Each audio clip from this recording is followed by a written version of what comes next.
What is the spiritual dream meaning of coughing blood?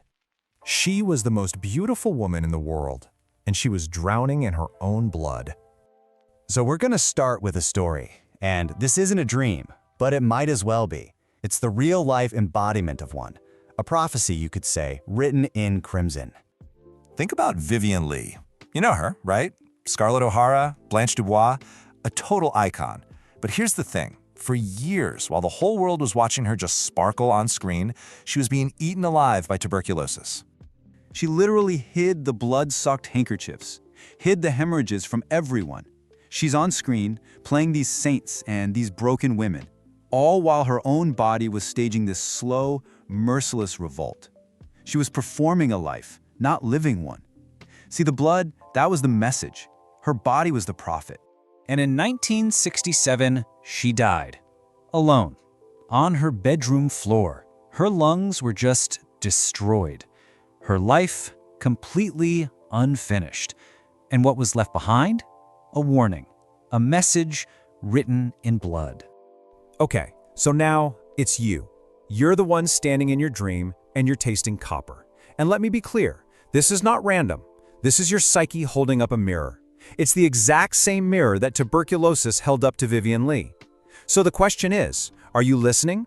Or are you just going to keep hiding the handkerchiefs?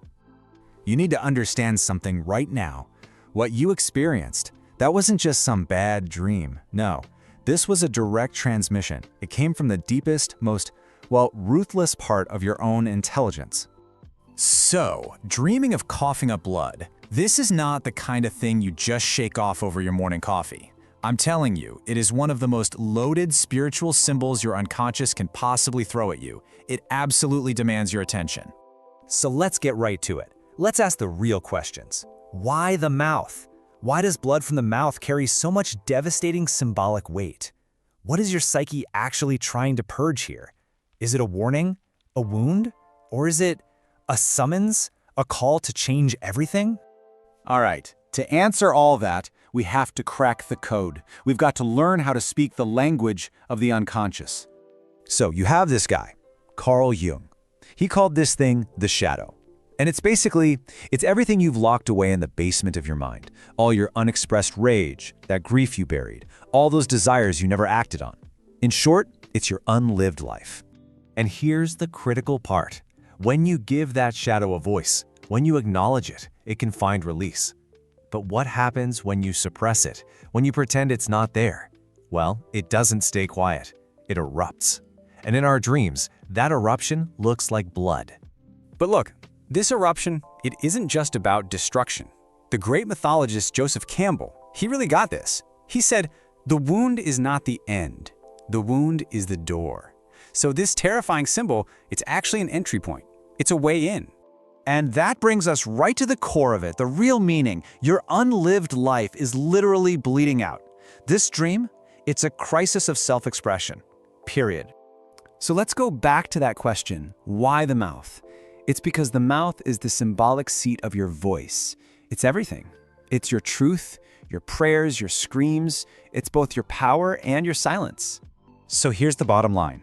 Blood coming from your mouth in a dream, that is a truth you are suppressing so violently that your dream self has to hemorrhage just from the effort of holding it all in.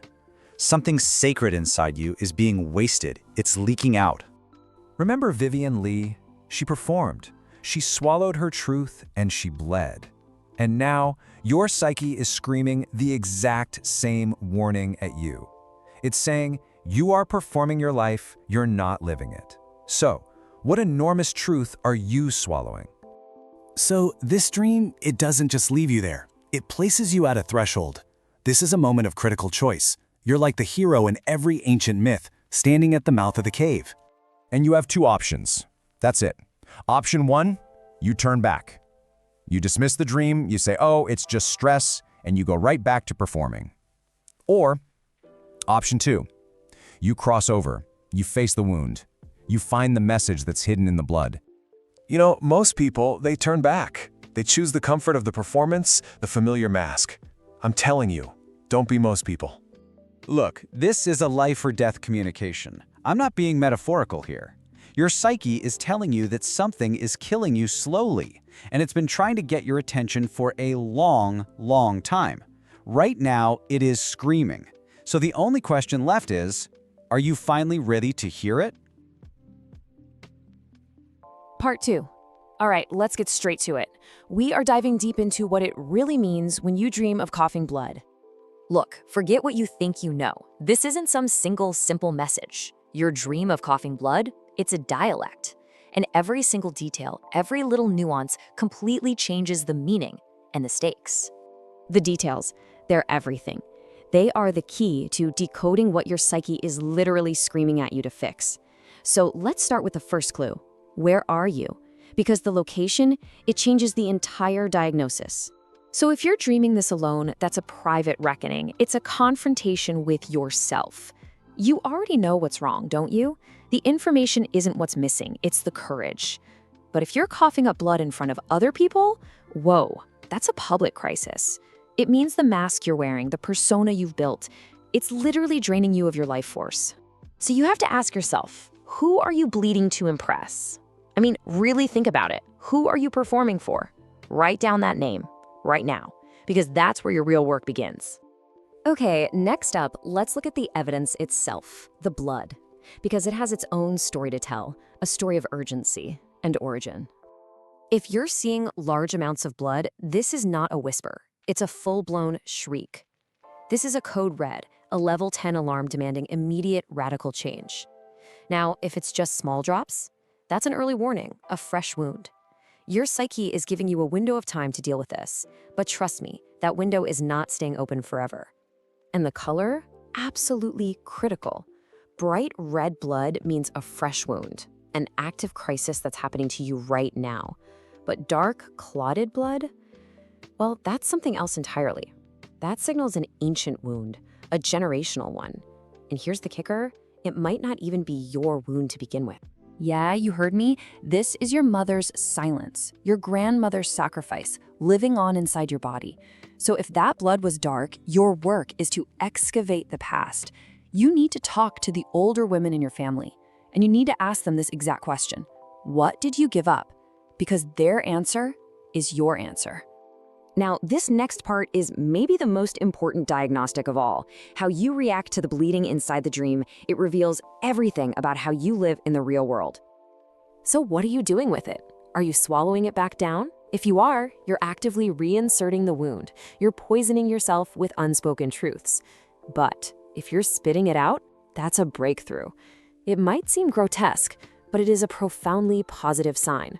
It's a release, a purge of something toxic that's been killing you. So I want you to ask yourself right now, what is the one truth you have been swallowing for more than a year? Is it the unfiled divorce papers? The business you're too scared to start? The abuse you haven't named? Write it down. And this week, I want you to show it to one person you trust. Now, how do you feel in the dream? If you're terrified, that's actually the normal response. Don't mistake that for weakness. It's the doorbell of transformation, and it is ringing loud and clear. But if you feel calm, that is the mark of the initiated, of the healer. It means you've already faced this wound with incredible courage. And that brings us to the final and most critical variation of all, the recurring emergency. When this dream won't stop, well, your time is up. Has this dream recurred more than 3 times? If the answer is yes, then you have officially refused the call. You've hit snooze on your own awakening. This isn't a gentle nudge anymore. This is an emergency broadcast, and it's coming directly from your soul. You see, your unconscious is escalating things because you ignore the earlier, gentler messages. It's basically running out of polite ways to get your attention. And if you keep refusing to listen, you're signing up for the slow dismantling of your own vitality, your creativity, your life. The cost is just too high. So the final question is everything. What one brave, honest step will you take today? I'm not talking about a perfect step. I'm not talking about a complete solution. Just one single thing. Today. Part 3. Okay, you've got the map. Now it's time to actually walk the path. We are done talking about this dream. It's time to act on it. Look, your psyche has already tried the gentle approach. It sent whispers, it sent nudges, it sent all those little signs you just brushed off. And you didn't listen. So this dream, this blood, this is the fire alarm going off. It's visceral, it's undeniable, because your unconscious is completely out of other options. This is it, the final warning. All right, let's start with you. And you know who you are. You're the one who tries to think her way out of everything. You've probably analyzed this dream to death, right? Well, listen to me.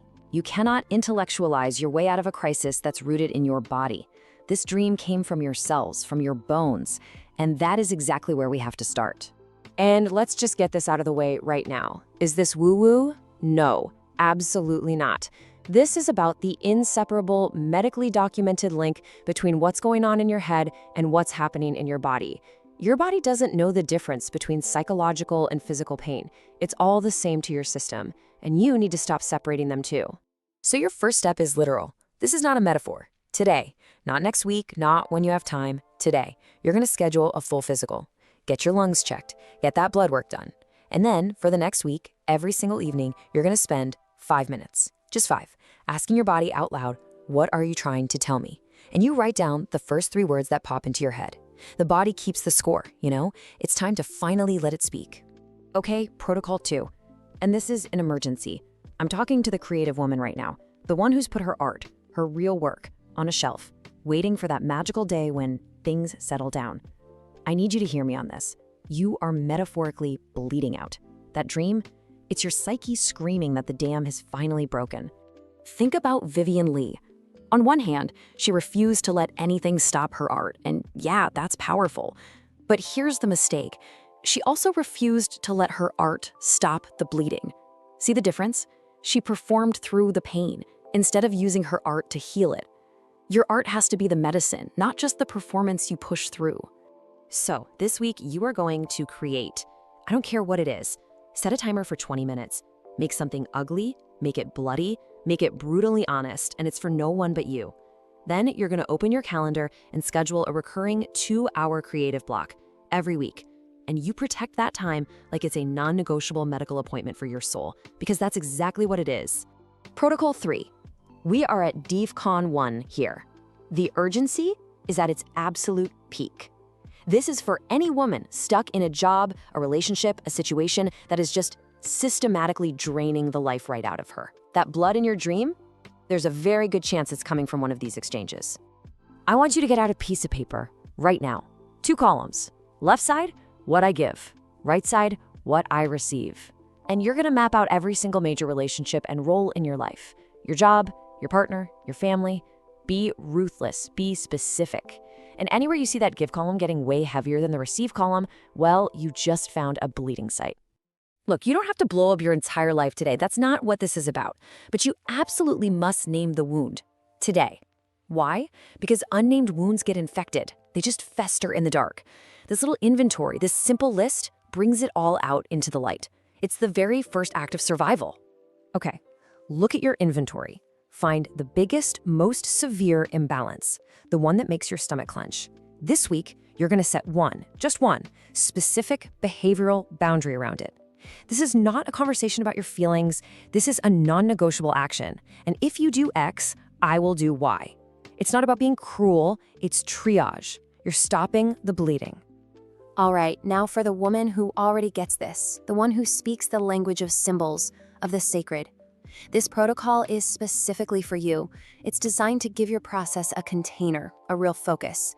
So for the next 7 nights, I want you to light a red candle. Red for blood, for life force, for the shadow self, all those parts of you we try to ignore. Then for 10 minutes, just 10, you write without stopping. The prompt is, what is my blood trying to say? Just let whatever comes out come out. Let that hidden truth speak. And when you're done, you commit to one single act of truth based on what you wrote. This is how you create a safe, sanctioned space for the darkness to emerge without destroying you. And make no mistake, this is an act of incredible power. The whole point of a ritual like this is simple.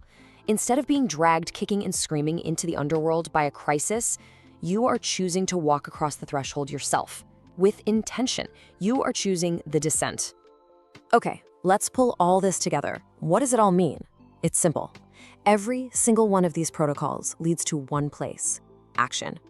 You had this dream because of everything you've ignored, everything you've suppressed, everything you've swallowed. It is time to act. Now. Think of it this way. Your dream is the physical manifestation of swallowed words, every unspoken truth. To fight that, you have to engage in the physical act of getting them out.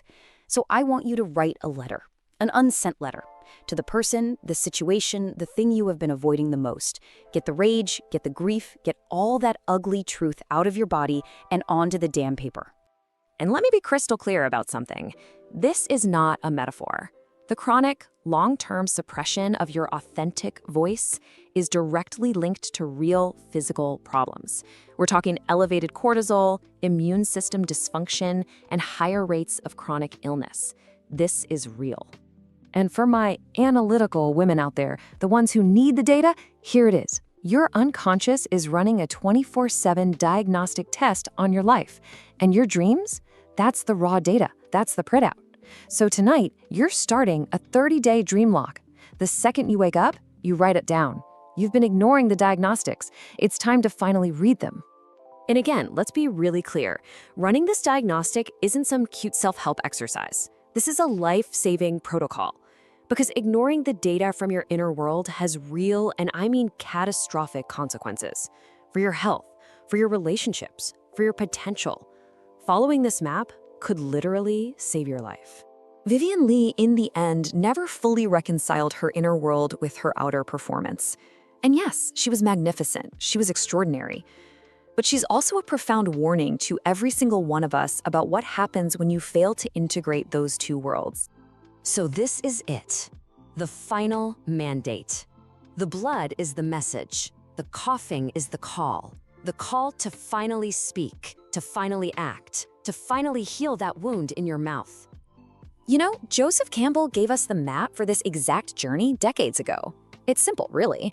The cave you fear to enter holds the treasure you seek. Everything you are terrified of, everything you've been running from, that's it. That's exactly where you have to go. So go in. Bleed if you have to, but you have to go in. Because everything you've ever truly wanted, your entire unlived life, it's just waiting for you, right on the other side of that wound.